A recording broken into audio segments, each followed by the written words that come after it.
With regard to PTSD, one of the big things that people face is anxiety. And anxiety is a form of fear. And it turns out that CBD is particularly adept at removing that fear. It also removes the memory of the fear. One of the problems that we have is that we remember. That fear keeps coming back, and it's a recollection and a pattern that we identify as being that situation again.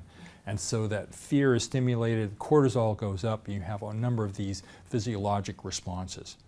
What CBD can do is it'll block that fear and extinguish that particular memory, so that's not coming back and reminding you. Not only that, it's been shown to have an effect on cortisol in terms of tempering the cortisol and reducing it in those situations where the cortisol is high.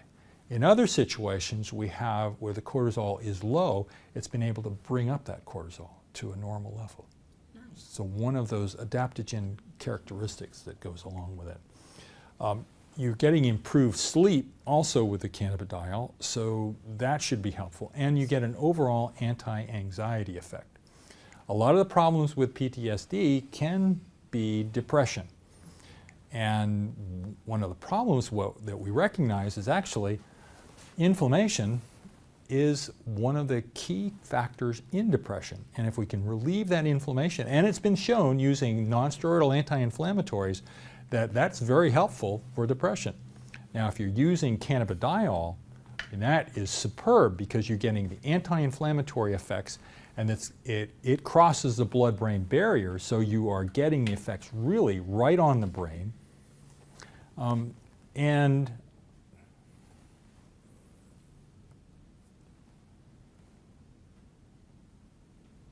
you're getting, interestingly, immediate effects as an antidepressant.